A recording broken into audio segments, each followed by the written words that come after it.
Good evening to all of our dear friends and to our esteemed presenters tonight. I don't know if it's the luck or karma, but for the last 30 years of working with India, alongside business people, I have also got to know different cultures, and I think that I have succeeded in the life because I have met authentic people. When I say authentic, I refer to the people who have devoted their life or education to fundamental knowledge. A guest who fits this description is Venerable Geshe Dorji, a director of Tibet House, a cultural center of His Holiness Dalai Lama. Alongside him, we have authentic presenters from our country who devoted their life to follow their life choice or their professions. Our moderator, Mr. Zoran Lazovic, will shortly tell you more about them. I would like to use this opportunity to tell you more about Tibet House. The invasion of Tibet forced the Tibetans to flee into exile to India. They saw the great danger of losing their rich cultural heritage and identity. So, in 1965, His Holiness the Dalai Lama established Tibet House. His vision was to create universal interdependence and develop the sense of harmony and compassion as the basis of happiness of humanity. The aim of Tibet House is to bring together Buddhist masters, people across the different disciplines, students, participations, and the common men by organizing various programs and events. Tibet House organizes international events to create a better understanding of Tibetan Buddhism. For example, International Conference on Neuroscience and Buddhist Psychology, Quantum Physics and Buddhist Philosophy of Emptiness, Universal Ethics, and Ecological Responsibility have all been successfully organized. Similar debates were previously organized in New Delhi, Singapore, and next one is set to take place in Paris soon. Again, thanks to either good fortune or karma, Venerable Geshe Dorji suggested to me that we organize a similar debate in Serbia between the master in Buddhist psychology and experts from the Western psychology. So here we are. The small team of UTI and I organized this event as a first discourse on these topics. Your presence today is the most valuable support, as we believe that we will all welcome a discussion of this type. I hope this to be a fruitful conversation led by experts either in Buddhism or psychology. They will share their experience in how to approach suffering and suggest different methods and approaches to resolve the personal problems we experience in everyday life. If we conduct that this is really what we all seek, we will then aim for this to be the first in the series of the talks on these topics. Welcome to all of you, and I hope you will enjoy the debate.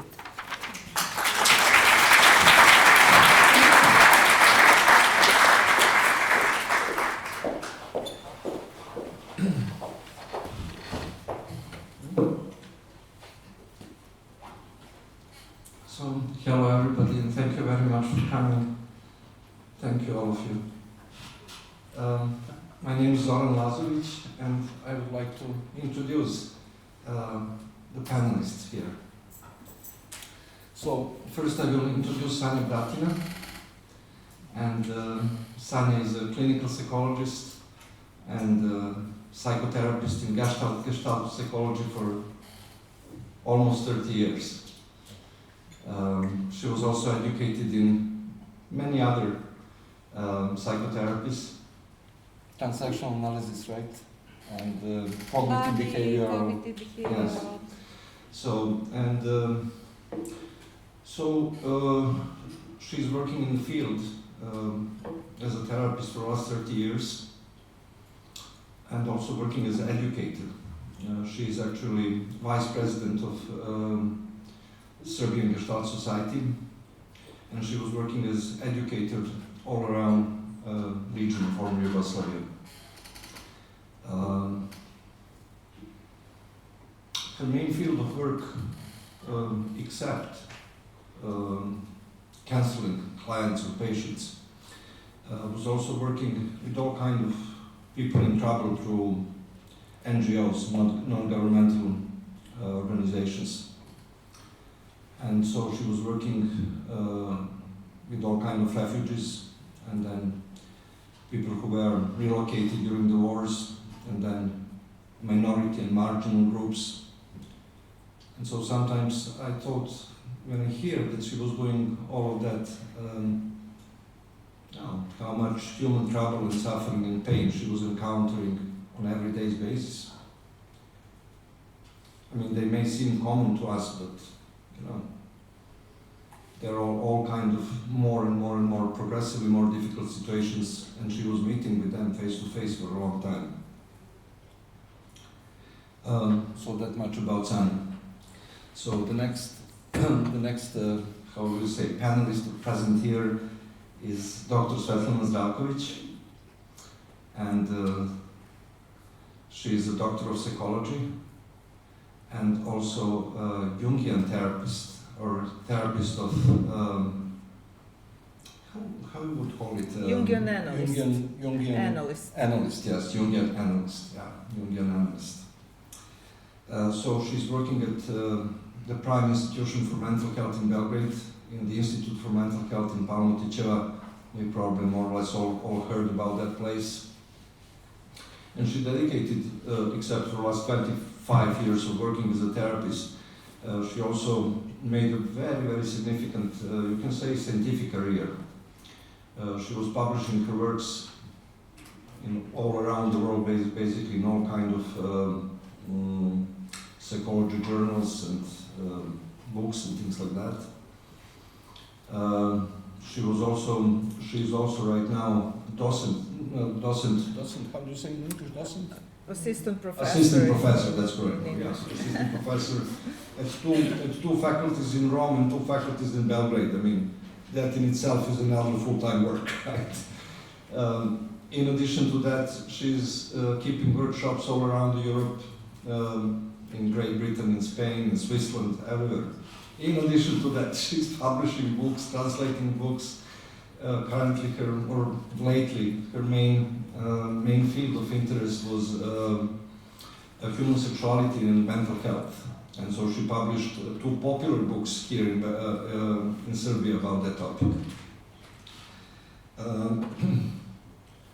So whenever I read and when I met her, I always feel very personally, how to say, astonished, how diligent is that person and how much she works on all kinds of things every day for many years. And finally, our main guest, Venerable Geshe Dorje Dandu from Tibet House in Delhi, in India. So Geshe is also, of course, very accomplished in his field, and his main field is the field of Buddha Dharma, and also connection between Buddha Dharma and Western science, Western philosophy, and Western psychology. Geshe is a director of Tibet House for the last 12 years, and Tibet House in Delhi is the truly prime institution of Tibetan culture in the world. All the people who were serving as directors of Tibet House were renowned Buddhist teachers for many years back. And so Geshe was taking part in many conferences together with quantum physicists, atomic physicists, astrophysicists, all kinds of physicists. His passion is physics. And then also with cognitive scientists, with neuroscientists. Those conferences are taking place for the last 20 years, and with many Nobel Prize winners taking part in those conferences, and many Tibetan lamas. Basically, what is discussed is nature of reality, and also how it applies to our life. In addition, I would like Geshe is his title, and I would like just to explain that title briefly, because that will tell you everything you need to know. Geshe is a little shortcut for the Geve Shenyan. Geva means virtue, Shenyan means virtuous, kind of virtuous friend. And that's a title you acquire after something between 16 to 25 years of hard education, of memorization of thousands and thousands of pages, of being really involved in practice, and really involved in understanding of human mind, and how to work with it. So when you have a spiritual friend, a virtuous friend, as it said, right? Geshe means virtuous friend. When you have a virtuous friend of that magnitude, then you can relax. Then everything is okay. So it's a little bit like that. So these are our distinguished guests today. So Sanja, yes, Sanja, please, can you tell us a little bit about all of this? Okay, shall I stand up or sit down? Yeah. Okay.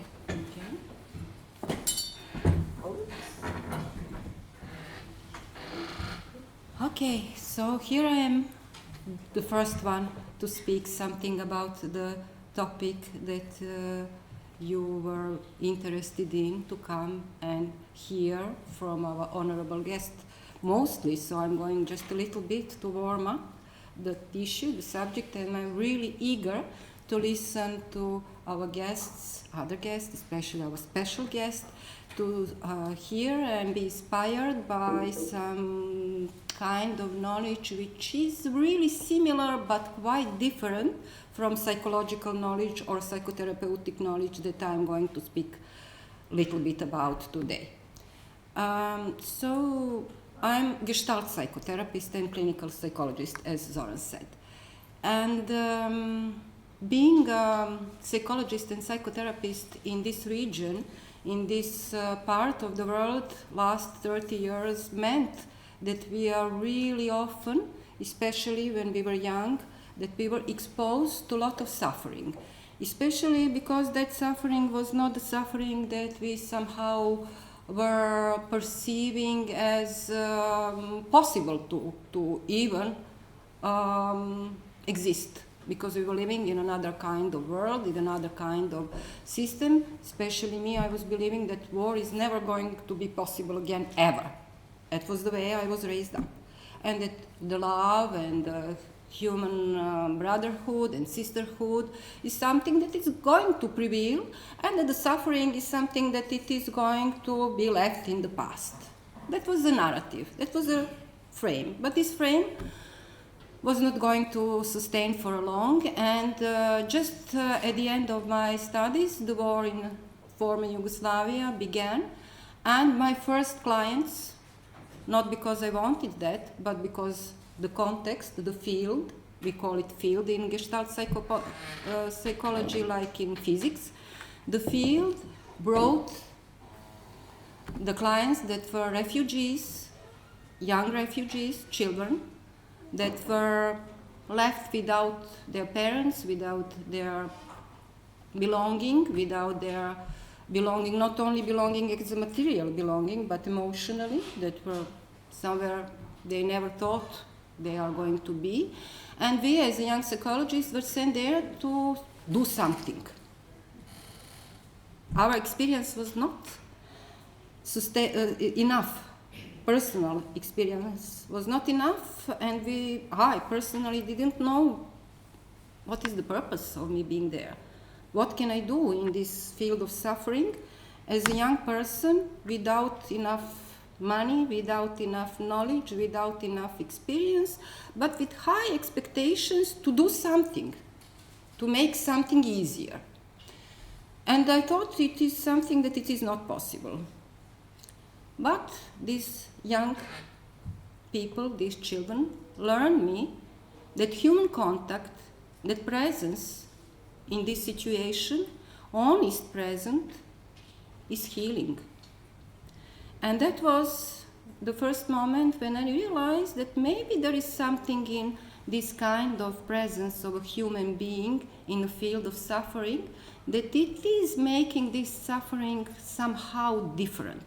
And maybe possibly it can make this suffering change in something that is going to be a kind of growth from this suffering. And that is something that is really present in Gestalt psychotherapy as some kind of basic assumption that we change, we grow only when we are in a situation where we are uncomfortable, when we are in pain, when we are suffering, then we cannot find a way to use our old ways of being because they are not working anymore. So then through these 30 years I learned that suffering is something that can be transformed. First, we need somehow to accept the existence of suffering. And not only the existence of suffering in our personal, individual being, in relations, in groups, in systems, in a world, in a human civilization, if we can call it even more civilization, yeah? In this whole world, and especially on the spiritual level, there is so much pain, there is so much, sorrow, suffering. And because the suffering is a word in English, and we are now speaking, all of us, in the language which is not our mother tongue. So what does it mean to suffer? I'm not going to go in this, what this concept means. And I'm going to believe that everyone knows here, because of personal experience, what is suffering. It's always a personal construct at the end, because as a Gestalt psychotherapy, we are also belonging to this postmodern philosophy, which means that our truth is subjective truth, personal truth, and that there is no one truth and there is no one definition of what is suffering, because each of us suffer individually, indifferently. And also, the suffering is part of the wider field of the context. That is what we believe. So we are bringing the generations, probably my colleague is going to speak more because it is more prone to Jungian analysis, but we are bringing the generations of suffering in this here and now moment when we are faced to something that it is hard for us to accept, hard for us to understand, hard for us to live through, and hard for us to outgrow. So what we do as psychotherapists, we try to be present. We try to be really present as a human being without judging, without trying to change what is happening in front of us, trying to make a kind of human contact and trying to make a kind of different experience in this human contact. Because usually suffering is something that has to do with the way the contact between person and surrounding is suffering. The relation, the contact, the way that we are approaching the world or the world is approaching to us somehow is suffering. So we believe that this presence and that this authentic a way of being with the person that suffers is the first step to, to treat, I don't know if this is the right word, to heal maybe, suffering, and to find a way to live through this suffering and to find a better place until another round of experience brings us something that again opens the door for suffering, because there is no final step in psychotherapy. That is why we are different from Buddhism especially, because we are working in a specific layer of reality, which is psychological reality. And rarely we go to the spiritual level of connecting. It is not possible to avoid if you are really present with your client, but it is not something that it is the focal. So we are healing the way a person is making contact with surrounding, especially with another human beings, that it is going to be seen and understood and present, like me and you relationship that Buber I suppose a lot of you know who this person is, a great theologist and philosopher, Martin Buber, was speaking about I and you, like a contact, which is different from I and thou, ja I to.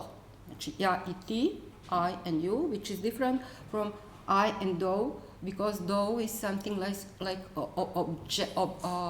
object, and you, it is something that we can make a new whole, a new meaning, a new way of understanding how this relation is helpful, let us say like this. Okay, I didn't have time. How? Yeah. You have more. Huh? Okay. Yeah. Few minutes more? Okay. Okay. Yes, you can. Okay, so I just want to say that we are speaking about existential approach, humanistic approach that is taken a lot from Buddhism and from Eastern philosophy. And maybe Gestalt psychotherapy is one of the Western psychotherapies that took a lot and acknowledged a lot of knowledge that came from the Eastern philosophies, especially this concept of here and now, because we believe that only in here and now, in this moment, we can make any kind of change, any kind of growth. Only in here and now. What is past, it is gone. It's water under the bridge. It's in the past. What is going to happen, we do not know, because we can plan, we can imagine, we can fantasize, but we really cannot know what is going to happen. But we know what are we bringing in this moment. We can know. And the second concept is awareness, which means that in here and now moment, we can be aware how we are bringing our past and how this past is living through our current experiences. I'm not going to speak about trauma because it is really a huge topic, and I'm in this moment not speaking about traumatic experiences. I'm just speaking about life experiences, about the way we were raised, we were grown up with our parents, the way our parents or people who took care about us were treating us, because the way they learned us how to perceive ourselves and reality is the way that we are bringing in this moment here and now in the session with psychotherapists, with our friends, with our husbands or wives. So in this moment here and now, we are trying to understand and to be aware about where this suffering lays, what kind of contact boundary between us and the others is wounded, where this rupture is, how this rupture is perceiving, how it is again and again experienced again, because we are tending to, repeat our experiences all over until we learn something from them.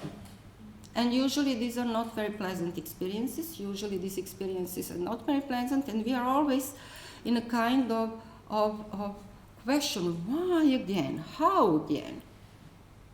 And then why and how usually comes to the awareness about the lesson that we need to learn from this experience, something that we need to understand from this experience, because if we do not do it, it is going to come again and again and again until we resolve it. And this is something that is also very similar to the Buddhistic learning. We need to be aware about who we are and what's. And then we have layers of reality, layers of awareness, as I said, individual, relational, group, systemic, kind of a whole of the world, of universum, whatever we believe in. So the suffering is possible to happen on all these layers. And then we are in the session with client, we are somehow trying to find the way to connect with client on that level of awareness that client is possible to, understand and somehow to make a corrective experience, to experience something new in that session with that therapist about that suffering, and that new experience can change something, because then we know that we can do something different. So I think it's enough. from here, for the beginning. Thank you.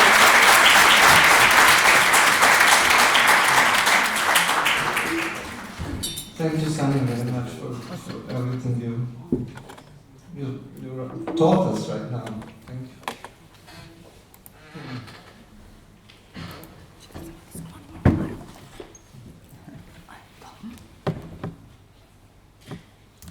Good evening, everybody. First of all, I would like to thank Ljiljana and Zoran for organizing this beautiful event, and I am very happy because I will have the opportunity to share with you the Jungian attitude towards this issue that we are talking about this evening, and my personal perspective as well, with all of you, with my colleague, and the last but not the least, with Geshe Dorji.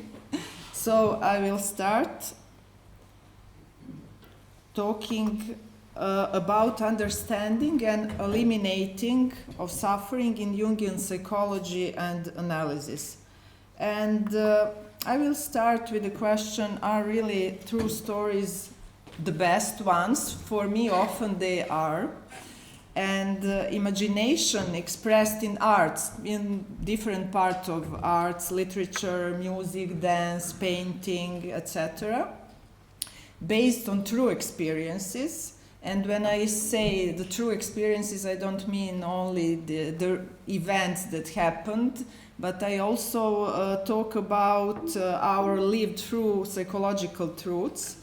I think that the stories based on this are the best stories that touch deeply also other people that can recognize themselves and their lives in that story or those stories. So from that reason, I will show you this image. This is the image the photograph that I made while going to work. Every morning I see the same scene. Going to the Institute of Mental Health from my house, I passed by the botanical garden, and I had the idea one morning that this image could be a wonderful picture of a state of affairs, so to say, and possibly that could be seen as the first source of suffering, this or connection with nature outside and inside of us in the constantly accelerating world.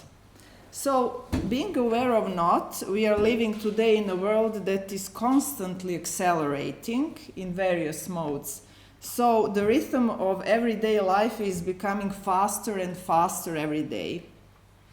Almost all of us can feel, me certainly, the absence of time that we can dedicate for ourselves. We have to fight for that time. Almost so from that reason, if the story continues to unfold and to speed up in this way, our souls will continue to suffer more and more. So I made this picture, and I thought that it could be an amplification of the situation we are being confronted with. Even more during and after the situation with COVID-19. It looks to me that this scene, like the ancient and precious metaphor of the Plato's cave, could represent the way of life we are living nowadays. So, while walking on the concrete pathway of the civilized world, looking at the nature through the bars of the garden, we could only have a hint or a vague sense of how it would feel really being there in that moment in the nature. Looking at the experience is never the same as being at the experience. So now I would like to show this image again, but we could construct it from the different perspective now and perceive it in a different way.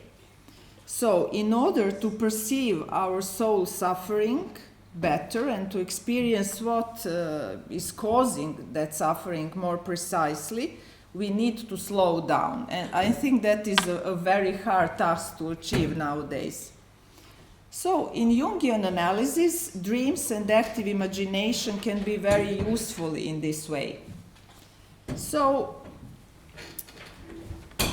what is necessary in this scene is to step a little bit even backward to make a distance enough from the immersion with the cause of our suffering. So, in order for us to give the possibility to create a new perspective through which we can better understand and perceive more accurately what is happening in our inner and outer worlds. So, by the help of one, I mean dreams or active imagination or their mutual interplay, we can get in contact with our imagination. In Jungian psychology, it is a very important notion, not just theoretically but practically as well. And getting in contact with imagination could give us the possibility to bypass the bars of everyday life and of connecting with symbolic meaning of the whatever psychological image we are being faced with, and that exists behind or beneath the suffering that is at first sight meaningless. So, these two methods of Jungian psychology, dream analysis and active imagination, could be seen as the bridge between the realms of the consciousness and the unconscious world. And just for clarifying, I will just say briefly what an active imagination is. It is a famous Jungian method that is being called dreaming with open eyes. It is a kind of a creative play that enables us to get into quite a direct contact with the unconscious material, often much more directed than words. And it could be performed by different ways of creative expression, like using clay, drawing, making pictures, movement and dance, making music, etc. So, what did Jung think about the necessity to stay with and to bear the suffering?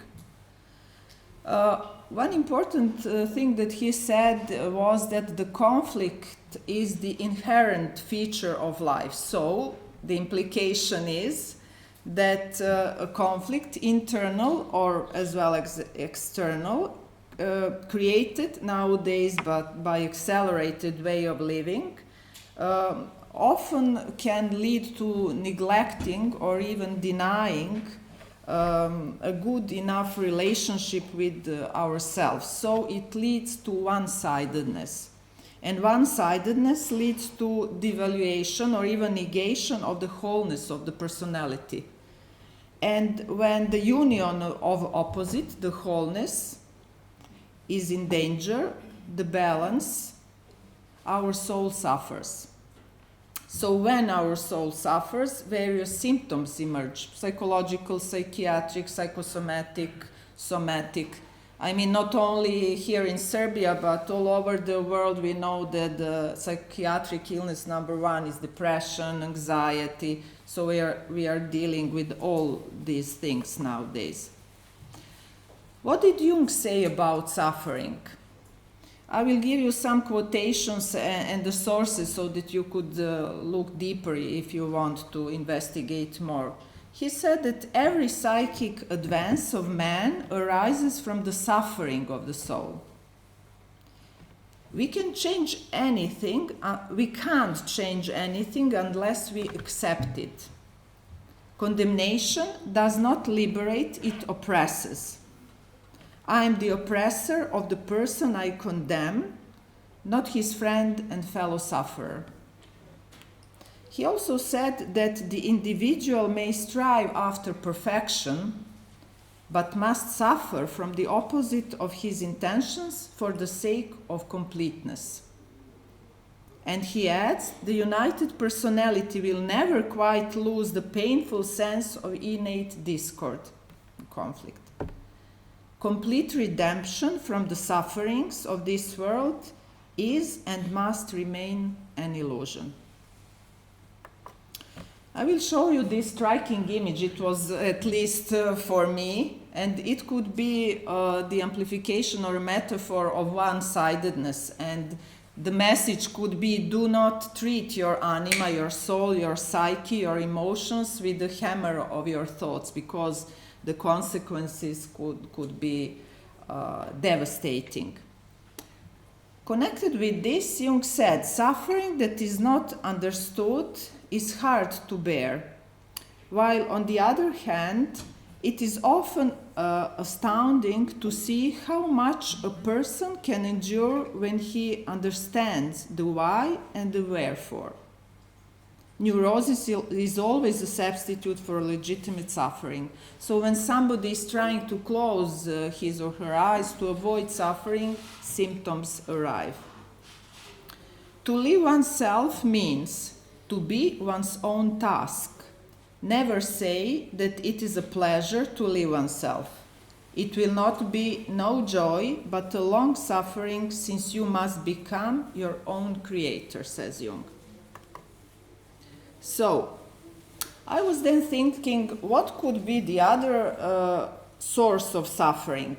And I came to one notion. I was talking a couple of years ago and writing about the objective and subjective aspects of Jungian analysis and life in general. So, Jung was emphasizing long time ago that a psychological reality was the only reality we can experience directly. And about in the same time, a famous Nobel Prize winner in 1961, Eugen Wigner, made an interesting experiment that was known as Wigner's friend thought experiment. And it was very interesting when I came about this experiment. And this thought experiment demonstrated one of the lesser known paradoxes of quantum mechanics. And the experiment showed that the strange nature of the universe allows two observers, Wigner and Wigner's friends, to experience different realities. That was very interesting. And what is even more interesting is that in 2019, Massimiliano Proietti at Heriot-Watt University in Edinburgh with his colleagues found a way to perform actually this thought experiment of Wigner. And what was the conclusion? The conclusion was that Wigner had right, and that these realities can be made irreconcilable, so that it is impossible to agree on objective facts about even a scientific experiment. So the essence is very much in accordance with what Jung was saying a long time ago, and it suggests that there is no such thing as objective reality. So why is this important for us and for the suffering? Because everything is seen and experienced through the eyes of the observer. When somebody comes to us, to me at the Institute for Mental Health, the problem could often be this one. If persons try to live in accordance with so-called objective goals, expectations of others, family, school, friends, parents, society, school, or only with their conscious aims, they will start to neglect their subjective point of view, their authentic perspective, and they will lose la gioia di vivere, as Italians would say. So, by conforming to those objective perspectives, we could find ourselves in the matrix and with symptoms without recognizing its meaning.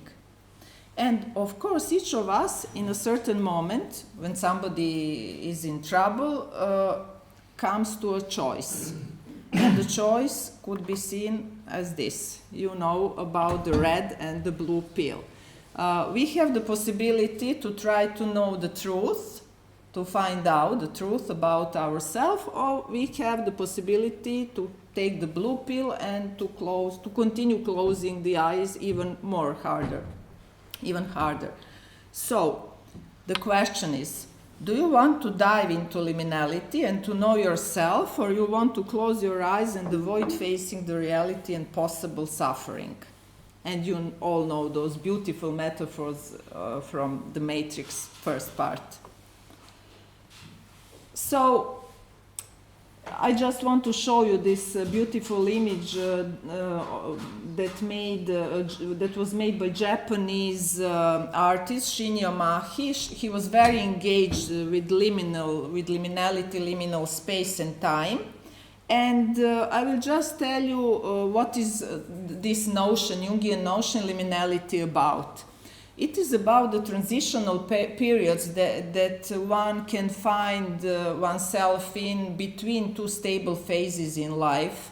And this period is usually being identified with crisis, because this is the period when we don't have a clear sense of ourself, our identity, sense of identity is being shaken.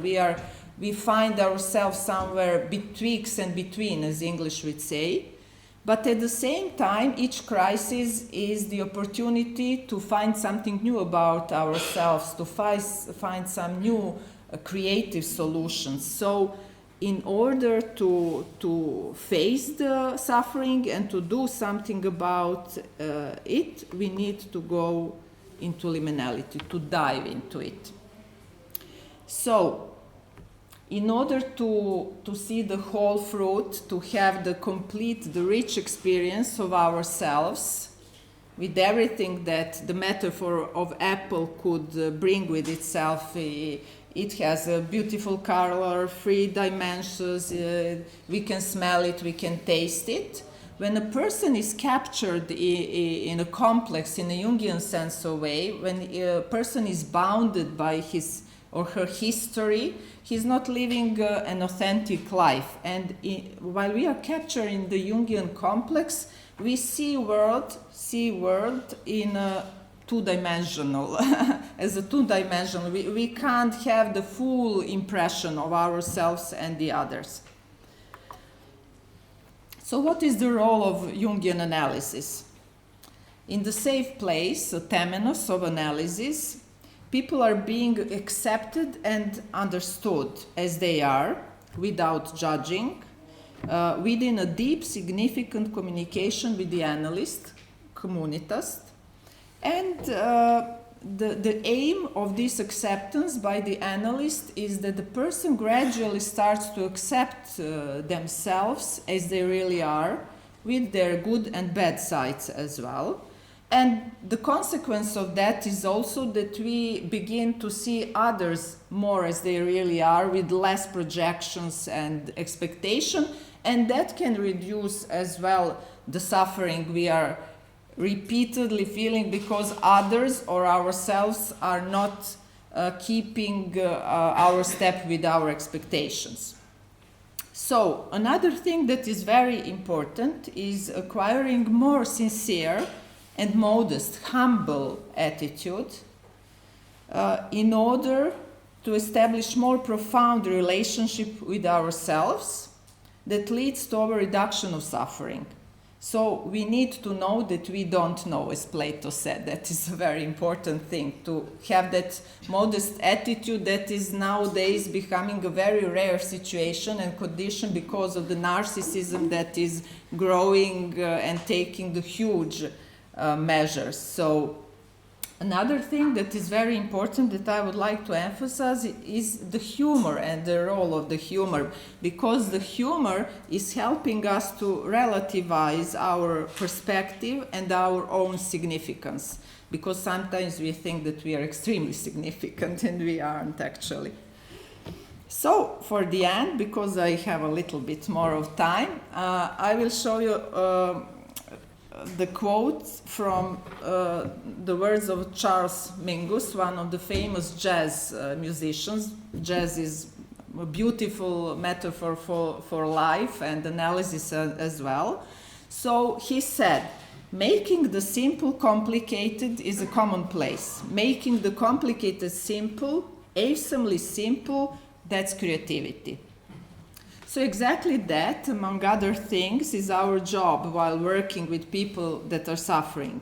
Not by imposing to them common solutions, simplified ones, like other peoples have other solutions, but by creating them with the help of imagination during the creative play in analysis.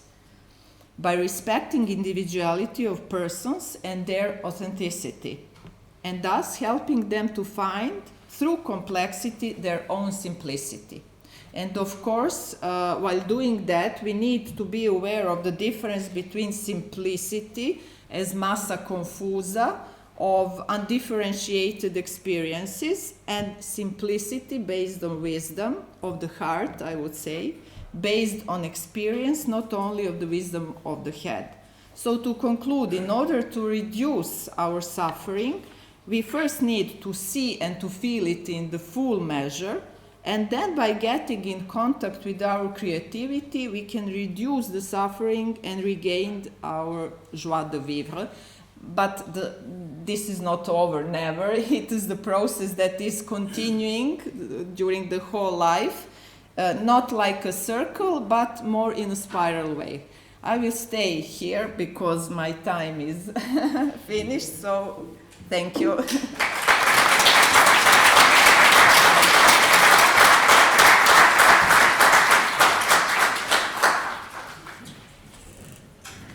Dr. Stefan, thank you very, very much. This was really a lot of food for thought. Thank you. Kershala, I'm really eager to hear what Buddha Dharma has to say about all of this.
Thank you so much.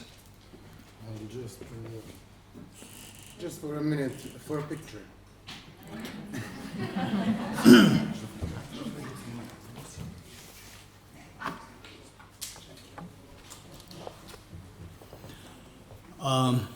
It is indeed a great joy to be with all of you here. And it's also my first time in Serbia. And I know Liliana. In fact, we met twice in Varna, a beautiful place there. And somehow, of course, there were many people there, and we met the first time. And then the next year again, when I was there, Liliana happened to be there.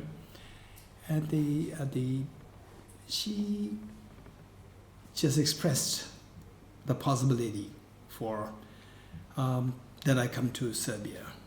And I said, yes. And then from the Liliana's, they say the approach, I can see that she's very serious. And particularly the last the few months, she has been actually working so hard on this.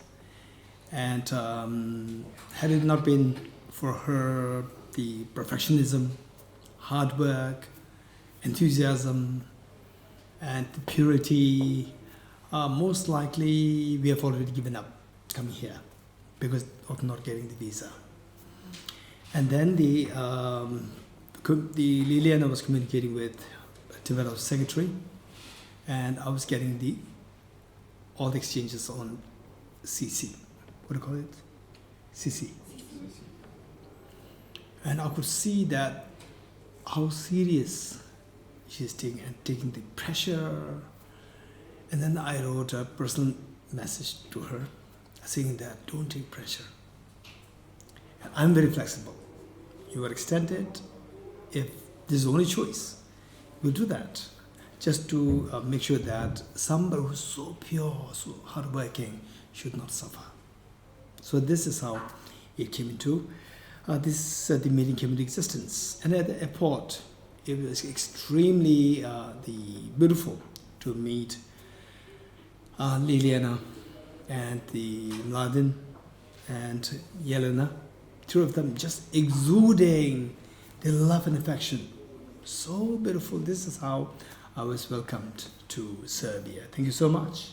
And later on, came to meet the beautiful family, Peja, and the other daughter, Jelena. So, and then coming to be introduced to Dr. Zoran and his students, and it's just amazing. Say, you take interest in it, you're very serious. This is what I noticed in Serbia. So thank you so much.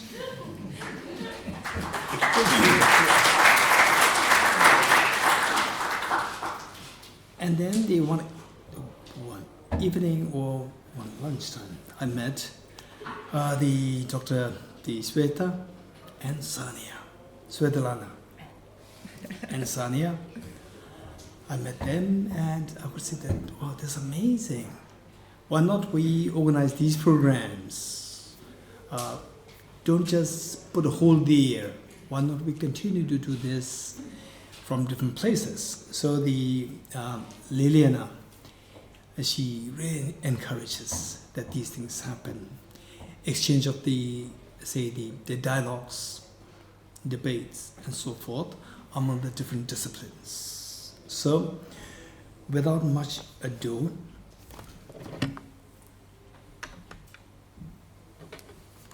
okay. So first, just to give a little bit about, so let's say the mental well-being, and then there's so much to talk on the suffering, stress, and so forth. So this is something very serious. So why I'm showing this, the Sustainable Development Goal, is to tell us that it is a serious matter. It's not just, somebody, an expert coming and then creating fear in you, talking about suffering all the time. So this is something real is happening on the global level, on the UN level. So the 17 Sustainable Developments and what is well-being? So a state of complete physical, mental and social well-being, and not merely the absence of disease or infirmity. So here, UNO has very clearly adopted well-being is not just a material or physical well-being. It should also incorporate the mental well-being, the emotional well-being. So this is so important. In the olden times, it's purely considered as physical, not necessarily mental. If mental, this is very something, the people who are more into spirituality, these days are. Otherwise, the rest of the world is all about the physical well-being. But now the trend is changing. This is all coming from UNO. And this is a very important point, the quote. So this is coming from Albert Einstein. And in fact, for information, that I shared with Zoran students during the last few days of my class there, and that I was so, since when I was in school days, when I was age 14, 15, 16, 17, I was so fond of physics and mathematics, and I was so fond of Albert Einstein. And later on, my interest in Albert Einstein is not only with physics, his humanity, his sense of humanness, to save the world, to save the human beings. So this is so important. And perhaps some of you know the first picture, Albert Einstein with the Razumevanjei Tagore, who's also Nobel laureate in literature. And he was a great human being, Indian. And Albert Einstein, what he said is that, when do we become stressed? When do we have the mental pains, problems? And when the humanity suffers. So I'll quickly read what he said, and then on that basis, we'll create my talk on that basis. So he said that, so basically our problems, be it on your family level, individual level, the national level, or the international level, is all about creating the barrier between you and others. creating barrier between you and others. And the moment you, as the earlier speakers talk about the being judgmental, there you are actually creating barriers. When you create a barrier, you are creating prison. You are creating prison. What does it mean by prison? Prison means a small space where you can, from outside this you cannot go. You are entrapped in a small space. This is known as prison. When you create a mental barrier, say, okay, I cannot go in this direction because I don't like these people. I cannot go in this direction because I don't like these people. So you're creating you're creating a barrier around you, and this is a prison. This is a mental prison. So let me read what Albert Einstein wrote. A human being is a part of the whole called by us universe, a part limited in time and space. He experiences himself, his thoughts, and feeling as something separated from the rest, a kind of optical delusion of his consciousness. So, this delusion is a kind of prison for us, restricting us to our personal desires and affection for a few persons nearest to us. Now what should we do to solve this problem, to remove our unnecessary, say the pains created by mind? Our task must be to free ourselves from this prison by widening our circle of compassion, to embrace all living creatures and the whole of nature in its beauty. Okay, so we see that we talk about stress, anxiety, worries, pains, anguish, and so forth. Can we change these? Can we transform these? Can we fix them? Fix these problems? This is the next question. So for this,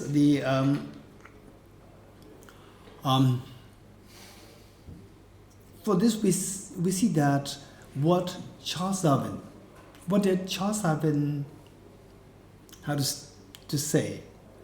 So what is that in the Charles Darwin on the origin of species? So there he said that we have a set of emotions. And these emotions, these instincts, we inherited these emotions from like 4 billion years ago. 4 billion years ago. Which means it started from our first ancestor, which is a unicellular organism, which happened on this planet Earth 4 billion years ago. So this was our ancestor. And from there, then it adapted. It took like 4 billion years. Finally, 0.3 million years ago, the Homo sapiens. It gradually developed, and then Homo sapiens. It took the shape of the Homo sapiens. Now with the human beings. So this, according to Charles Darwin, these emotions like stress, fear, attachment, anger, and so forth, these emotions, we cannot get rid of them. These are something that we have to live with, and these are in fact, he described these as a gift of the evolutionary theory. Evolution, human evolution. Why gift? These will make sure that we sustain, or we could survive. Had it been the case that we don't have the provisions of the emotions, we cannot survive. Without attachment, we will not look for sources, say the conducive factors for survival. Without anger, you will not get rid of the situations which hamper your growth. Without fear, you will not run away from the scary tiger lion, and it will just mull you up, and then your species ends. So the point is that these cannot be gotten rid of. Now, again, this is his thoughts. I personally, so since my childhood, I have a great affinity to Charles Darwin and Albert Einstein. Charles Darwin, single-handedly one person, is a genius to speak about all these concepts. And then meanwhile, let us not follow blindly. So what he said, yes, to a great extent, what he said is very true. So the panacea for the fears of life, all the problems that we have, is it that we have to live with these? No. So what we do is that just see that, I see that you are reading this, right? Okay, so what I would say is that while I'm sharing my thoughts with you, just see if what I'm sharing resonates with your thinking. Just check that, if it resonates with your thinking. And if it not, at the end we have a questions session. I'll be very happy to entertain questions. The thing is that this is actually said by one great master, 7th century great master by the name Bodhisattva Shantideva. So what he said, he's brilliant. What he said was that, say you are in Serbia, and then you want to enjoy the Belgrade barefooted. And barefooted means that you're bound to be pricked by the broken glasses or the pebbles and so forth. So you say that, okay, Liliana, would you mind please covering the entire Belgrade with the leather so that I can walk very comfortably? Number one, you won't get enough leather to cover the entire earth. Number two, that even if you cover it, the beauty of Belgrade will go away. So the best is cover your 2 tiny feet with 2 tiny pieces of leather. And then walk. That suffices covering the entire earth with the leather. You agree? Yes. So with this, what does it mean by this? Covering your 2 tiny feet rather than covering the entire earth. So this question. So for this, we have to check. Oftentimes when I do this, say these lectures, I ask a question to people. What kind of problems you have? What kind of problems you have?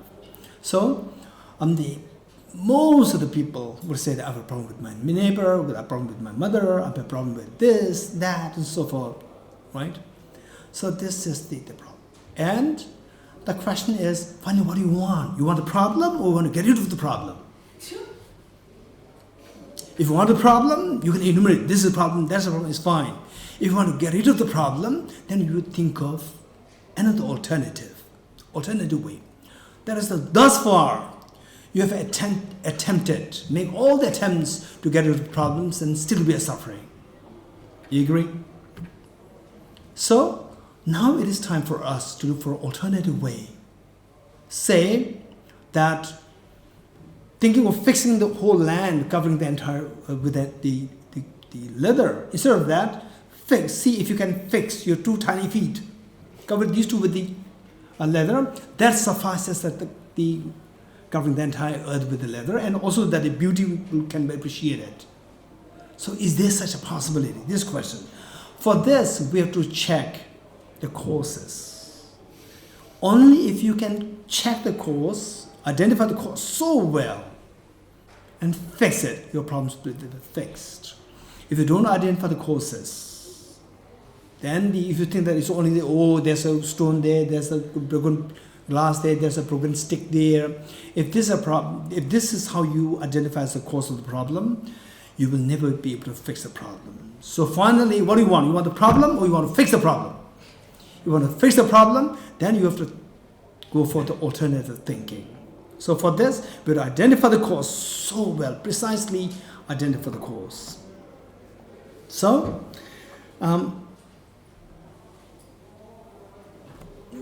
I'll let you go to this.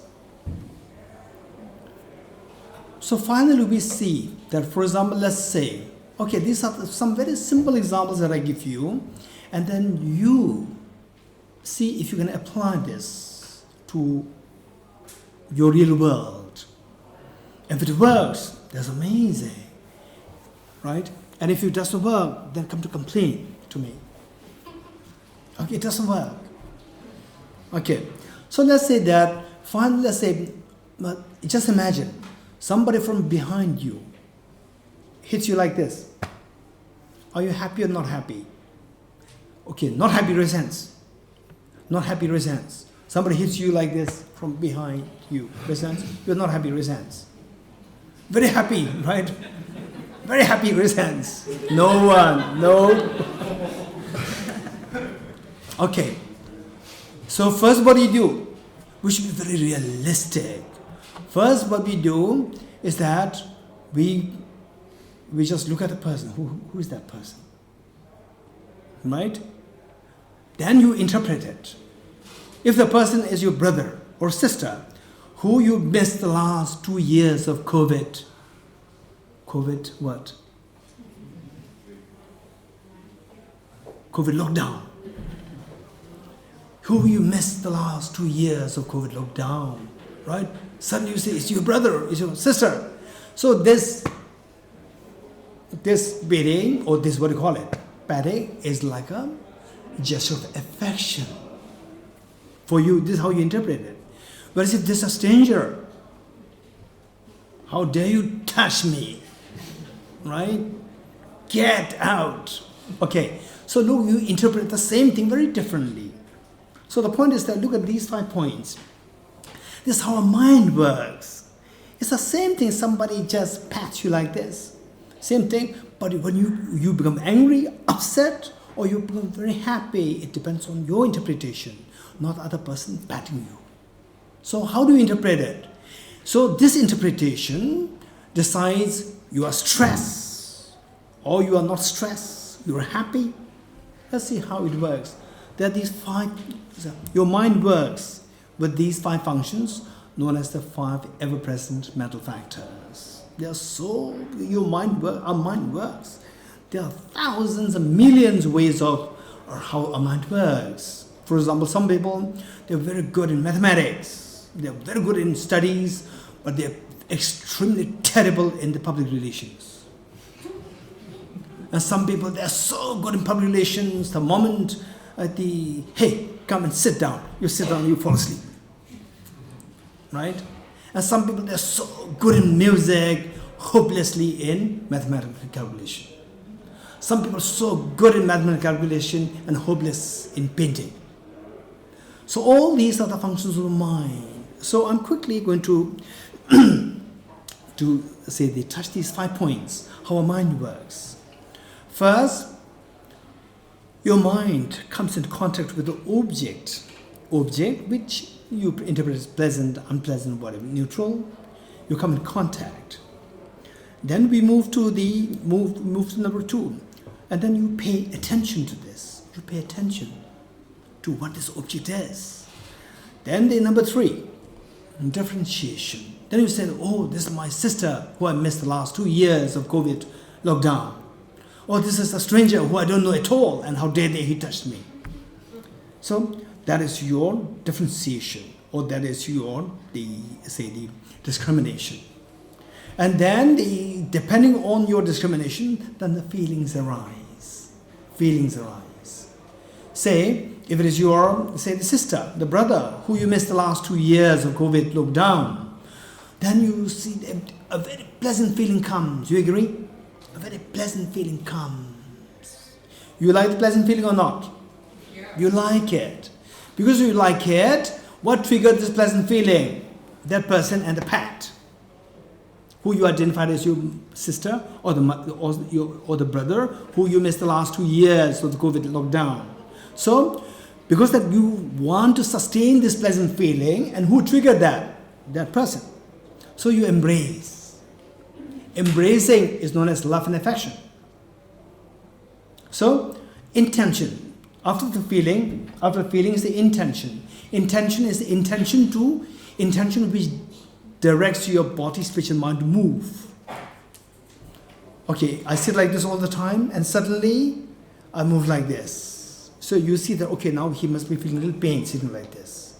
So his mind wants to move it away. Say intention to move away. So intention is the one which makes your body, speech, and mind to move. And whereas if it's a stranger, what do? Then you say, how dare you touch me? Intention, a very unpleasant feeling comes at the intention. Do you want a pleasant feeling? You want the unpleasant feeling? No. And what triggers this unpleasant feeling? The stranger patting you. So what you try to do is that your intention to run away from this trigger. So how to run away from the trigger? Hey, get out, right?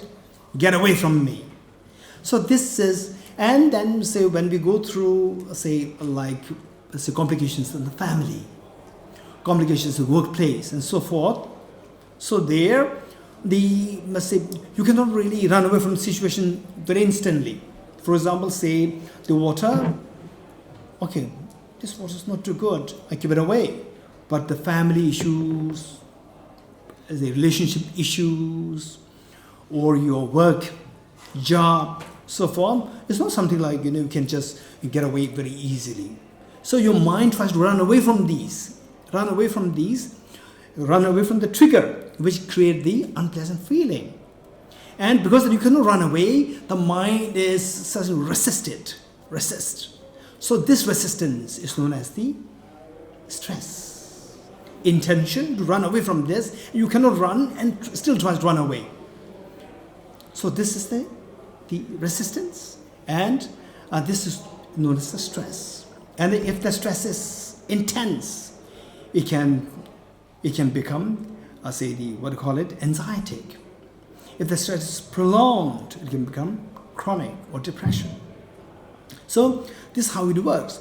Now, if you don't want to have this intention where your mind resists, your mind flows rather than resisting. So what drives that? The feelings decide. So you have to try to change the feeling from unpleasant feeling to the pleasant feeling. How do we change the pleasant feeling to unpleasant to the pleasant? So this feeling is determined by the differentiation, the information. So information that, oh, he's my brother, who's my sister, who I missed the last 2 years of COVID lockdown. This information gives you a very pleasant feeling. And the information is just my neighbor, the unknown person. Then it gives you unpleasant feeling, this information. So the thing is that the feeling finally, so all our actions are determined by mental agitation, mental calmness, and you're coming to this program, not coming to this program, right? Some of you may have the last 2 days. Are you coming to this program? You will say that, oh, I've already signed up, but let me see. And this morning, if you get good news, or you're feeling so pleasant, you want to come? Yes, I want to come. Whereas if this morning the feeling is a little unpleasant, you have some problems with your neighbor or whatever, and then you want to come? What? No, I cannot come. So all your actions are determined by the feeling. So therefore, this feeling must be safeguarded to make sure that this feeling, we can't really, just overnight we can change the feeling. But some feelings can be changed very instantly. Some feelings can be changed through prolonged, through extended strategic plannings. For a long perspective, from that long-term planning, we can change your feeling. So feelings, they are of different kinds. These feelings determined by the information, differentiation, information. So if you have a broad information, profound information, then you become so rich in the information. So this richness of the information, you can process the same situation in a different way that the feeling does not become unpleasant. You can retain this pleasant feeling. Then you see the situation, this very small situation is nothing. It doesn't really matter to me. For example, let's say that so what happened was that one time there was a group of students, Tibetan students from America and Europe, who come to learn Tibetan culture in India, Dharamsala, and I was asked to teach philosophy to them. And these students are two groups, older and the younger one. Younger one aged between 6 and 13. And I was supposed to teach the philosophy to them, the small children.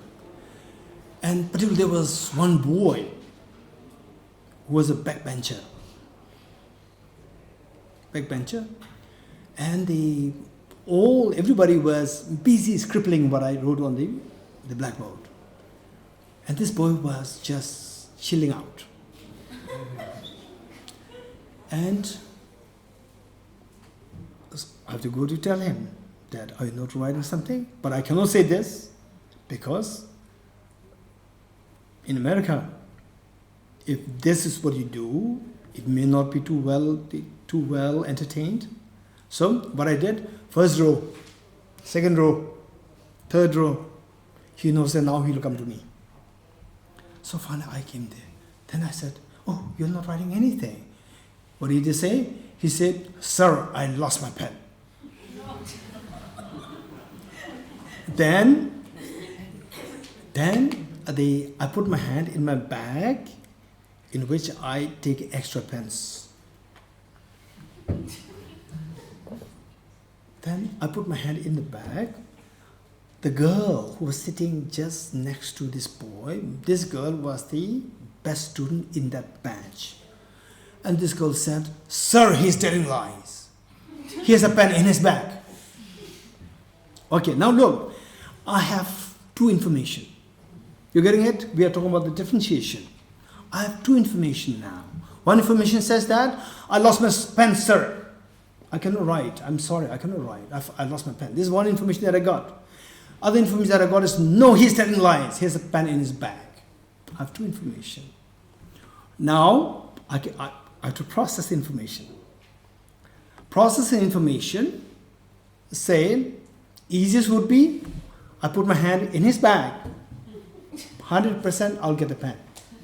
And I can say, get out. I will take you to the director. Right? Get out of my class. This is the easiest way. In many of the schools, this is what is happening, unfortunately. So, look, with the differentiation, you are telling lie to me. You lied to me. This differentiation. With this, what's the feeling? Unpleasant feeling. Unpleasant feeling. Do you want unpleasant feeling? You don't want it. So how to get rid of this unpleasant feeling? To get rid of the trigger. What's the trigger? This boy telling lies. So how to get him out? Get out. Right? And is this a good decision? It's not a good decision. It's not a good decision. But this is most likely this is how you could do the take decision if the feeling is unpleasant. Whereas, look, differentiation. Then I thought, okay, this girl, she's being loved by everybody because she's so good. Studies, discipline, everything. So good, the best student in his batch. And this girl gets love and affection from everyone. But this boy is not getting love and affection.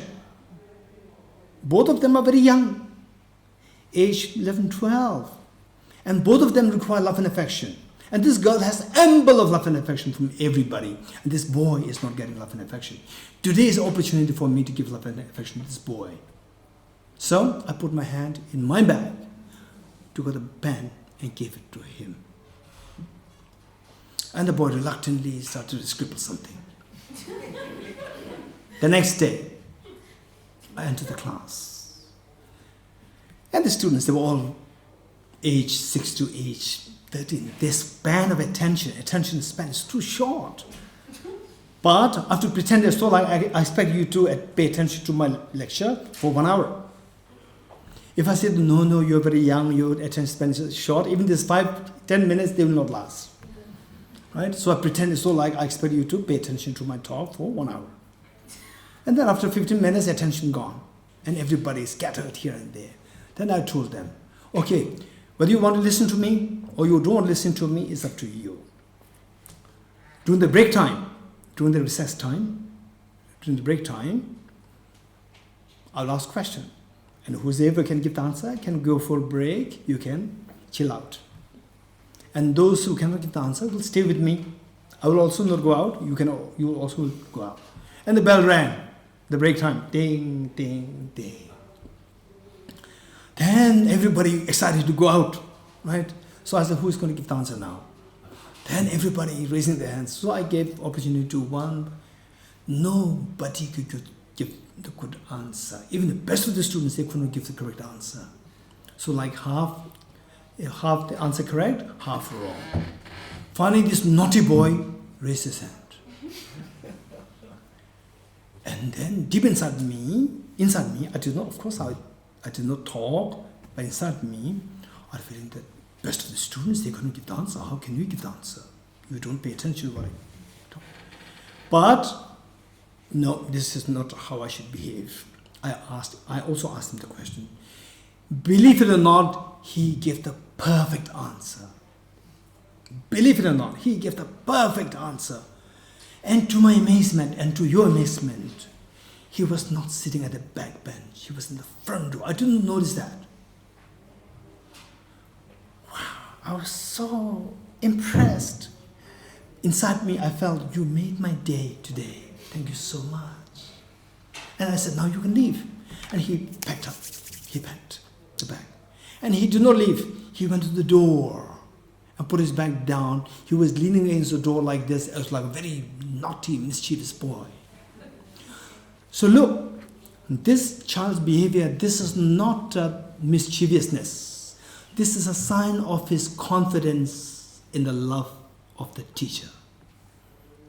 This is a great compliment to the teacher. The students behaving like this while giving correct answers. This is the indication that this teacher really loves me, respects me.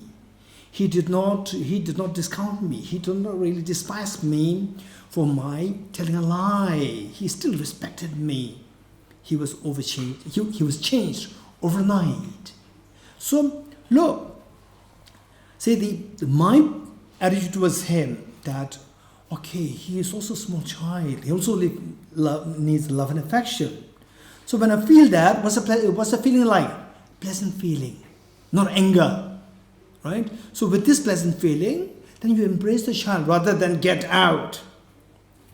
And then this boy, feeling the teacher's love and affection, overnight he changed because he could feel the pleasant feeling thinking of the teacher. With the pleasant feeling, what is the intention? That I should make him happy, the teacher happy. How to make the teacher happy? By listening to what he is teaching me. Whole purpose of the teacher is not to see how much you have sacked out the students from, what number of the students you have sacked out from the class. This is not your job. Your job is to transform somebody who otherwise is very mischievous to somebody who is extremely decent and nice and learned and compassionate person. This is your job, not to sack out the child. So for this psychology plays a very important role. And I know it's all, I've taken so much time. Shall I stop here or I have more things? Okay, I'll not go through these. I'll just show you these. Say how to bring about transformation in your mind. To transform your mind from the stress to the joy and happiness. From, from the distrust to, trust.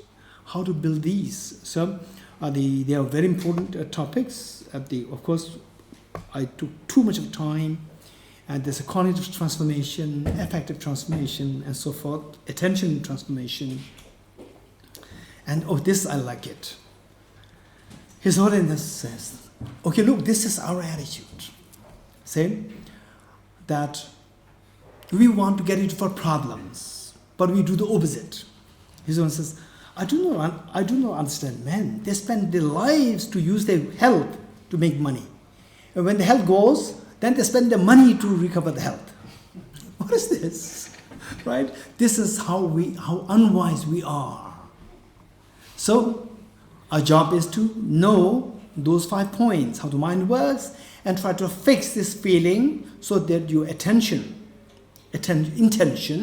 will embrace others rather than reject. Rejecting others' hurt, you are so hurt. Okay, so all these things are very interesting. With the Professor Anton Zelenga, he's a quantum mechanic, the quantum physicist who is a Nobel laureate, who received the Nobel Prize last year in physics. And I had the honor of meeting him on ministries.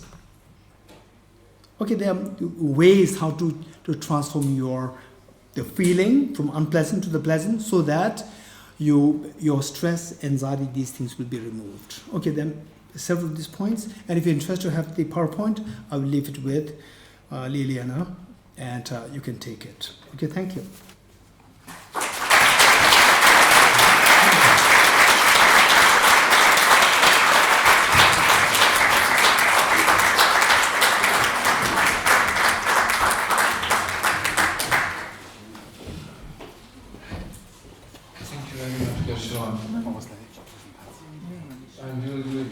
So now how to transform those feelings. Okay, so right now please ask our distinguished guests, please ask them the questions. So just, you should not think this is a bad question or stupid question, because the more simple question is actually it's a better, you know. I immediately want to know after all this talk, what is happiness? What do we mean when we say happiness? Or what is actually suffering? What is that? How that works? How to transform? Like how to understand all of the Dr. Svetlana was doing, right? And working. So ask any question, simple or complicated, please. And then second, if you cannot ask in English, please ask in Serbian. It's okay, I will translate just, normally. Yes, please, Jan. Good evening. Thank you very much to all of you for your time. I think the question is for all of you. If there is time, please do respond. If we need to change our lifestyle or our habits, what do you think or suggest is the first step for us to take? Please. We'll start from there. Okay, I'm going to be the first as I open this discussion, so I'm going to jump into the water. Of course, there is not an easy answer or simple answer or recipe, but usually, as we are speaking about probably these steps, usually we do need to understand, from the perspective of Gestalt psychotherapy, we do need to understand what is the purpose of our old habits, what they were doing for us, why were they present, and what can we do to fulfill this purpose differently. So first we need to accept that we are doing what we are doing, and that it came not by the fate, because we constructed that way as our way of adjusting ourselves to the specific circumstances. So these circumstances are changeable, so they changed, but our adaptation stayed fixed. So we need to understand the purpose of adaptation, and then afterwards to try to find another way to fulfill our need or desire or whatever is behind it. This is from Gestalt. Okay, I will give you an example.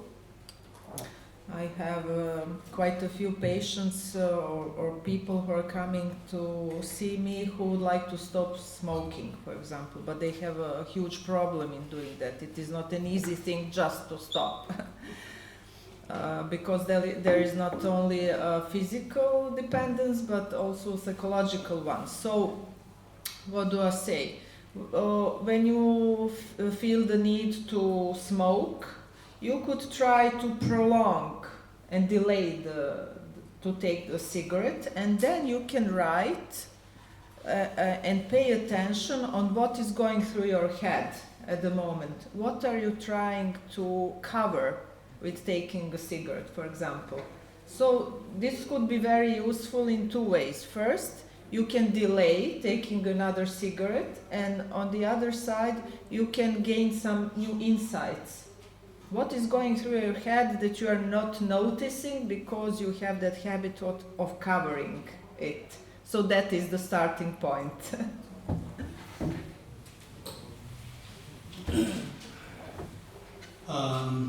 For this, what I would say is that, do you have time? If you have time to listen to Jungian philosophy, Jungian analysis, listen to the Gestalt psychology, you listen to Buddhist psychology, and see what helps you. If you don't have time, don't worry. Look at those people who you consider as a role model, who is a happy person, who is genuinely happy, not just happy in a fancy way. Genuinely happy person. Just look at those people. And nowadays the world of the internet is so easy. What's their lifestyle? How do they live? What's their thinking? Just quickly Google search. You don't meet that person also. Right? Just quickly do that. If you don't have time, do that. And then try to emulate these people. These people are your role models. emulate those people. Usually we see that these people who you genuinely see as very happy people, like His Holiness the Dalai Lama, like Mother Teresa, and these people, we see that they are very compassionate, number one. And they try to expand their knowledge, number two. With the expansion of knowledge, you become very independent. Because you know, for example, you say you go to Serbia, you know the Serbian culture, you feel very comfortable. You go to India, you know the Indian culture, you become very comfortable. Your knowledge must be expanded, number one. Number two, the integrity. Integrity. So for example, say the Liliana, one thing that I'm so impressed by Liliana is the integrity. That she doesn't like people who are lazy. So that is so important, integrity. And if you don't have this sense of integrity or you fall more into laziness, try to fix it. Don't force yourself. Never force yourself to do things. Do it joyfully, number two. Then finally, compassion will make you be loved by all others. How many of you use your Facebook, you use your Instagram, and you ask people for likes? Please like my Instagram, please like my Facebook. You get me? Which means we crave other people to love you. If you want others to love you, instead of requesting them to love you, show compassion. Everybody loves you. Look at the souls of the Dalai Lama. Everybody loves him. Thank you.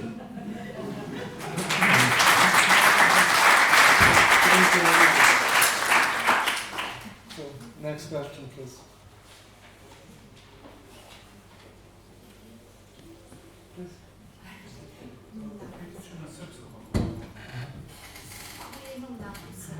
Napisano da prevedem na engleskom. Ne, na engleskom ste pročitali.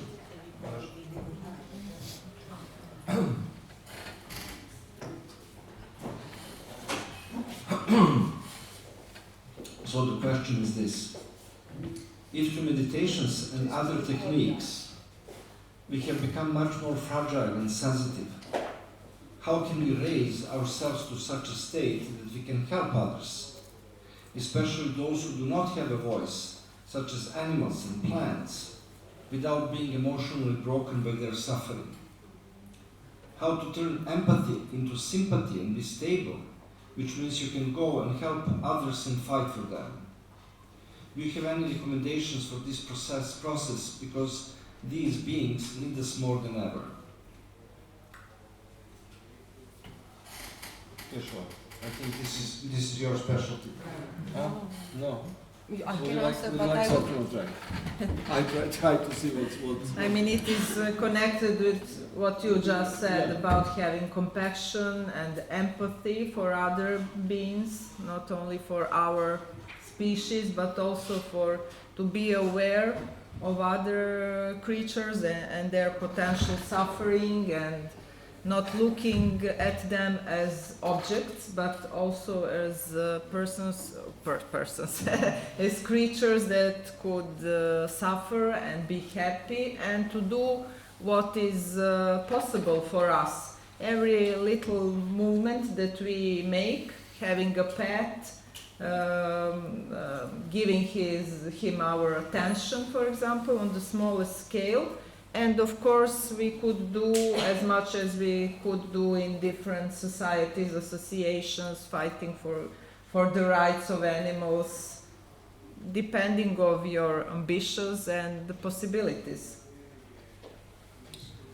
Okay, I can share a tip which is not very popular in serious psychology and psychotherapy. It is popular in popular psychology. But usually I just remember that it is really for me not okay to be more wounded or in more pain or in more sorrow than the person or the creature that I am facing who is in real suffer. So then I kind of reset myself, okay, this person or this creature or this plant or animal or whatever is in pain, it's not me. I'm just here, and I'm here to be present and to try to understand and not to be overwhelmed. Just to try to feel but feel as myself, not as that person. So to try to make a kind of contact in which I really remember that I'm not the role, the main actress of this scene, that I'm just, also starring person. So it's in that way.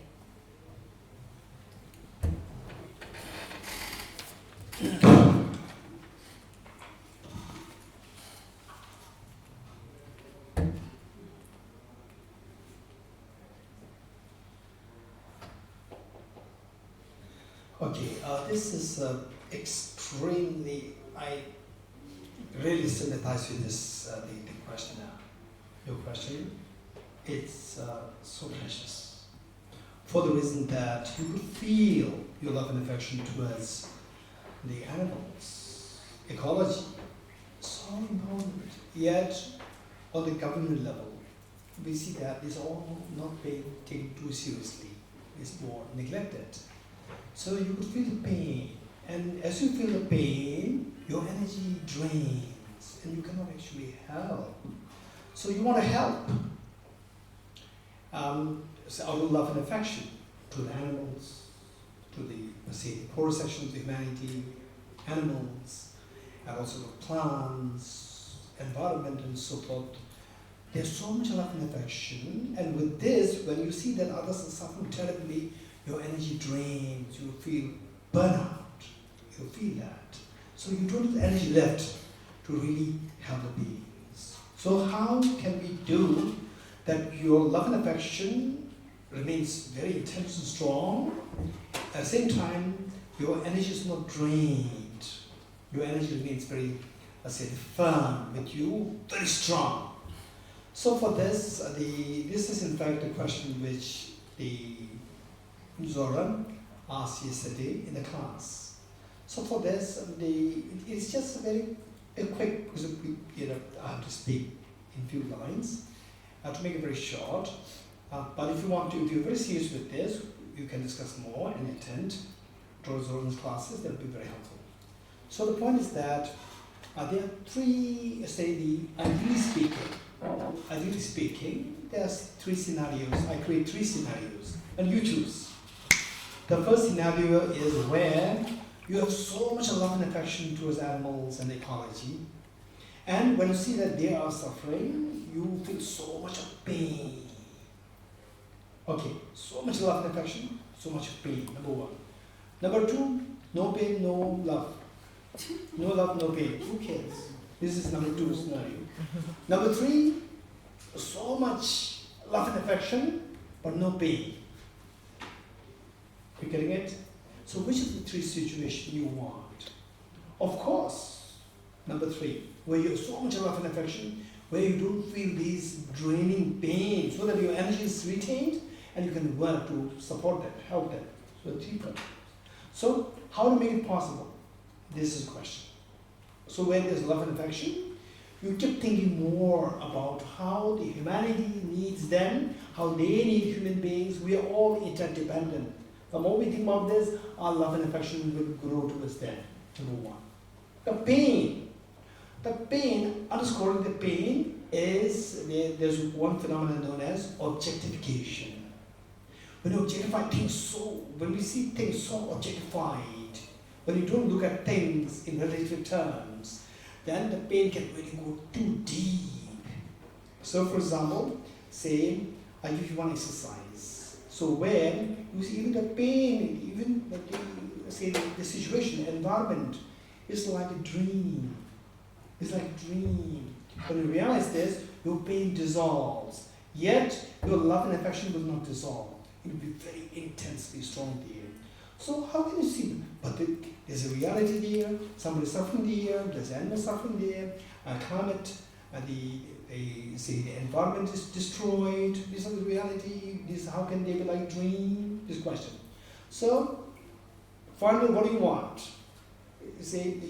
Don't argue whether things are like dream or dream. What do you want? Don't forget this, main goal. Main goal is that I want to have the maximum love and affection with no pain. How many agree with this? Including you. You all agree, right? If this is what you want, then I will teach you something. Don't compromise your love and affection. yet your pain will go down, believe it or not. How? By seeing things like a dream. When you in the dream, you have so much of fear. Let's say a dream of somebody coming to hurt you in the dream. So much of fear. When will this fear dissolve? When you wake up. When you wake up, how this fear dissolves? To knowing that it was the person in the dream coming to hurt me was my dream. In the dream, it was seen as real.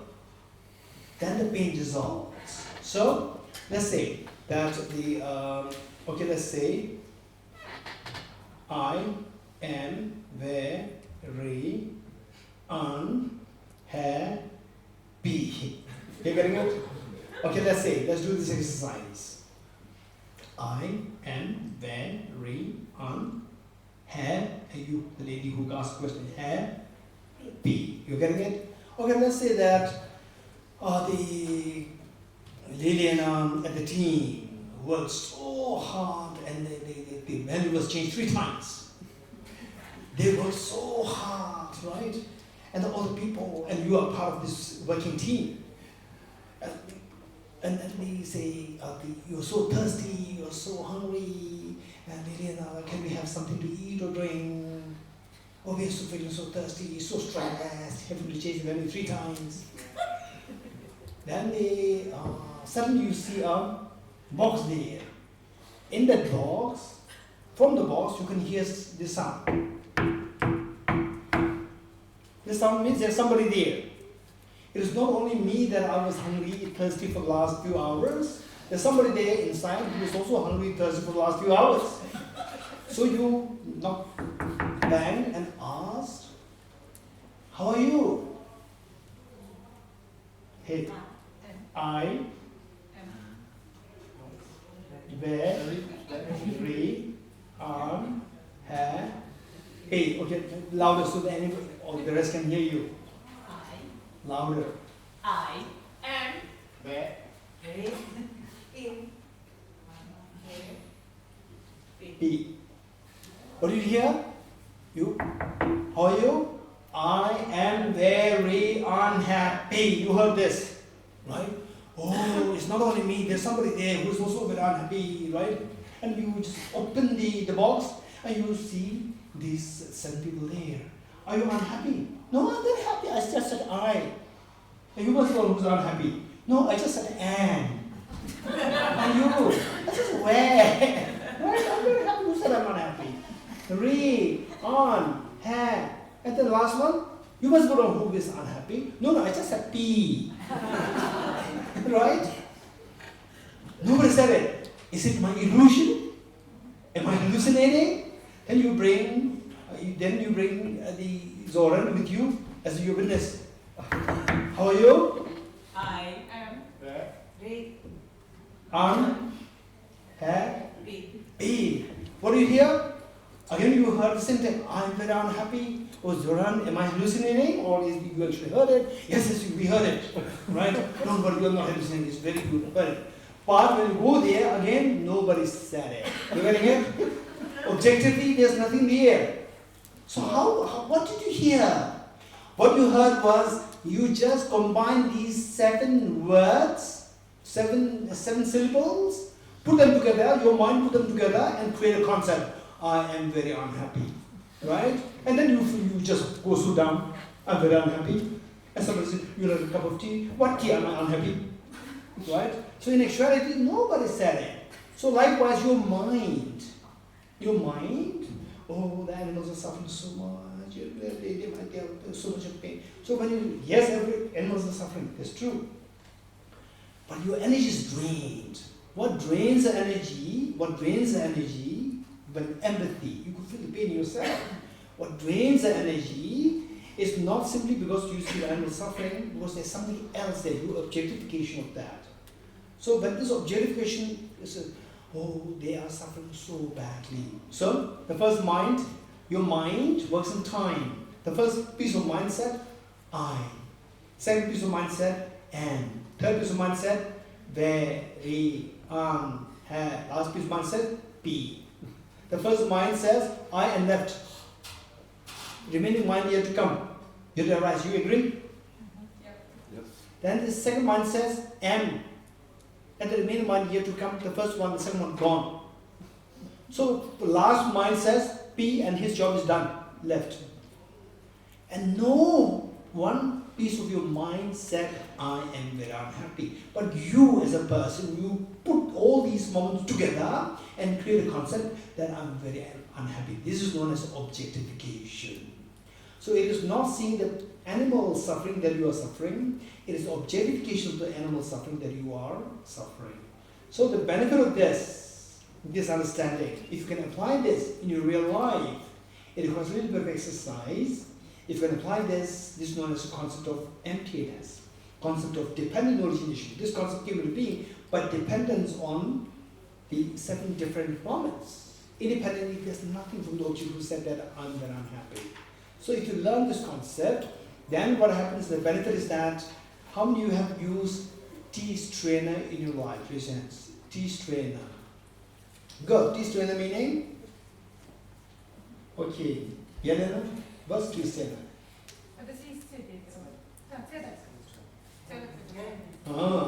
Okay, T-strainer, the job is to stop the residual tea leaves, not drinkable tea leaves, and let freely let flow the drinkable tea. You getting it? So this concept will stop all these undesirable things like the pain. Will stop it and let flow this compassion so freely. It's an extremely important concept. Okay, thank you.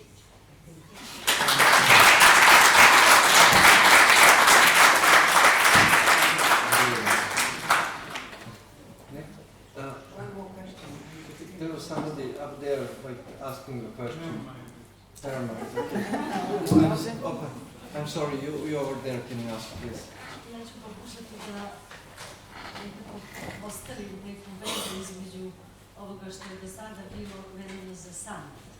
To je za san u realnosti. I mogu da prevedem samo.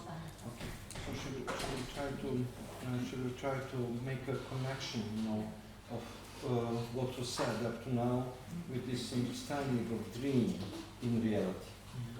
Because in our job, like psychiatry, like psychotherapy, we are all working with radimo sa snovima. So it's not, they all work with dreams, that's their job. And the difference between the dreams when we are asleep, and this dream which we are see or perceive. Something to like some connection or what you are thinking about that, how Buddhist Okay. So, The question is, what is the, let's say, there are 2 things to this question. The first one is, one is a real dream, and one is the not dream, but we see as a dream. 2 things, how these 2 are connected? Yes. This question. Okay. Thank Welcome. So what I would say is that if you're really interested to know in more detail of these flyers are here. These flyers are here. So these are for the 1-year course. 1-year course known as nella certificate course. And I'm going to leave these flyers here and help yourself. You can take it, and if you're interested, still you can apply. Only 2 sessions done. Still you are free to apply for this, and for students, heavily subsidized, like 75% subsidized, and for others, still is very subsidized. So these courses are there, and I teach this course in Tibet House in Delhi online. So the point is that the real dream and the dreamlike world, what's the connection? This is the point. First, we talk about the difference. The difference is that the real dream, the cause and effect efficacy is not there. Cause and effect efficacy is not there, which means that, so for example, say that I pick up this flyer and suddenly, this flyer becomes a rocket, and then you get into it and you go to Tibet House in Delhi, right? So this is a real dream where cause and effect is not actually operating efficaciously. Whereas the dreamlike world, the waking world, which is to be seen as dream, there the cause and effect is applicable so efficaciously. You cannot say that, okay, this book now I can imagine that this is like a dream, this is a rocket, I go into and go to Delhi. No. So there, this waking world, there, while it is like a dream in ways that it is coming from your mind, it's projection from your mind, still in it, the cause and effect, they are so precisely followed. There's orderliness in the cause and effect. Now what's the connection between the two? Connection between the two is that the dream is, generally speaking, this is a reflection of the imprints of your mind. For example, let's say that today I made the Zoran, today I made, so I feel so connected. Day one, I just heard the name Zoran, I never met him before. So first meeting, that left an imprint in my mind, that the next meeting makes things very easy. So, in other words, say the conventional dreams, they are nothing but the reflection of your earlier moments. It can be in any form. Say, earlier moments of your conflicts can come in the form of the dream. Sometimes it's very strange. I met you today, and then my dream is a dream where the cause and effect is just disrupted, right? And in my dream, I can dream of one gentleman with the yellow shirt. I see you are with the yellow shirt. This is the imprint that I left in my mind, and that manifests these imprints. They operate like a soup, right? And then they say otherwise, a lady asks a question with the yellow shirt, and I dream of the gentleman or a little boy asking a question with the yellow shirt, right? So the imprints of your waking state, that affects the imprints of the dream state, and imprints of the dream state can affect the next dream. So in other words, it's just a play of the imprints of your own mind. Thank you.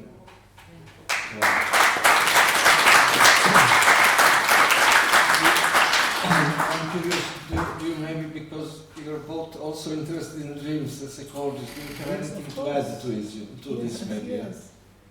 Would you? Yes.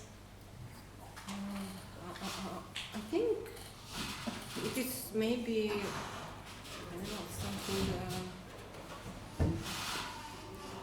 just like in a way spoiling this moment what our guest was speaking about. So it's kind of over salting something which is really tasty.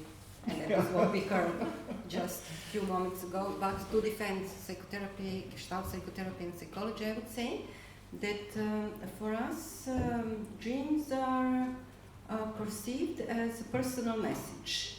And each and every aspect of a dream is an aspect of ourselves. And it's a message, it can be a really simple message, like it was a bad day today, but it can be also very, very deep, existentially very strong message.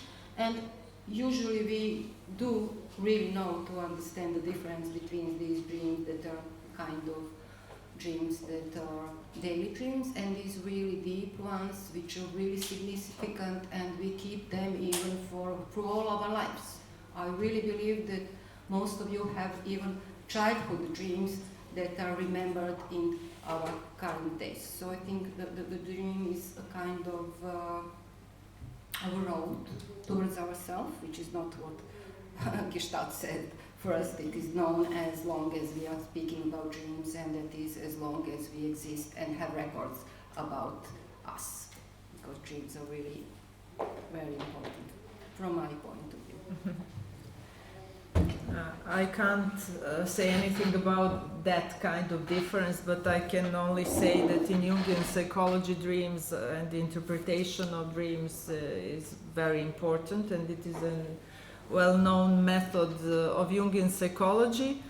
So we are encouraging our patients and the people who are engaged in Jungian psychology to remember their dreams and also to write them down it is a different thing from Freudians who are not supporting that. We pay a lot of attention to initial dream. For example, when a person comes for the first time in analysis, that is something very important. A lot of information we could gather together with the person from the initial dream. Then we pay a lot of attention to series of dreams, because the psychological images that start from one point could repeat and could shape and reshape during the course of analysis and individuation process. There are also some very significant dreams that go even deeper from the personal unconscious, so we can collect it with what Jung was talking about, the archetypal level and the collective conscious, unconscious, that is universal, not connected with only one person but to the whole human race. So it is a very, very broad area, also different modes of interpretation, objective, subjective ones. So it is a theme for another lecture, I would say. Serious or lecture. Thank you very, very much. I would like to add something to this, from the Buddhist point of view. All of this is dreamed right now, and everything you said is completely valid. We are interpreting it all the time. Every moment, by every moment, we interpret this dream on various levels, deep, strong, with certain feelings. But because what Geshe-la was saying was this imprints, right? Our mind works based on previous content of a mind, the next content comes up. And so this is how it goes. And we interpret those contents. So, thank you very much for everybody. Sorry, Alex, we have to finish here. I would like Geshe-la traditionally in Tibet, at the end of something auspicious, something that brings some goodness, we dedicate the merit of it, the goodness of it, for the benefit of all beings. So I will ask Geshe-la to just say maybe these seconds.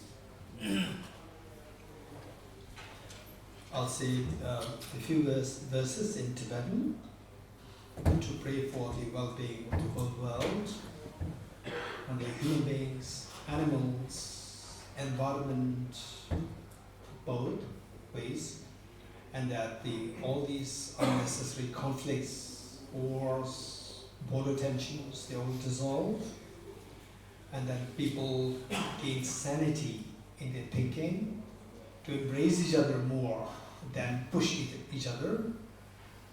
So with this, I will say some verses, followed by reciting one verse, also auspiciousness for the beauty that the Serbia and the whole world becomes a happier world.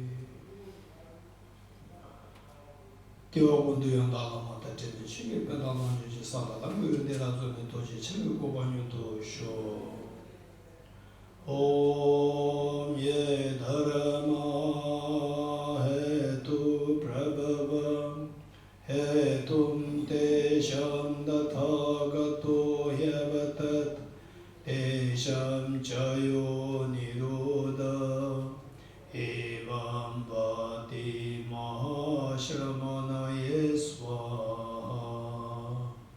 Om ye dharma hetu prabhavam hetum tesham dathagato yavatat tesham chayo nirodha evam vati mahashramanaye swaha. Om ye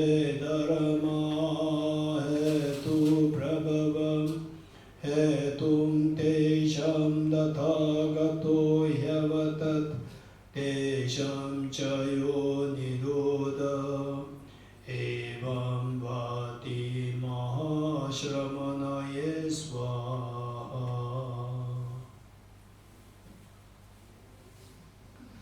Okay, thank you, Liliana. Thank you so much, and all the team of Liliana and our chairperson, Zoran. Thank you so much, and to my two panelists, thank you so much, and to each every one of you. Thank you. Good night.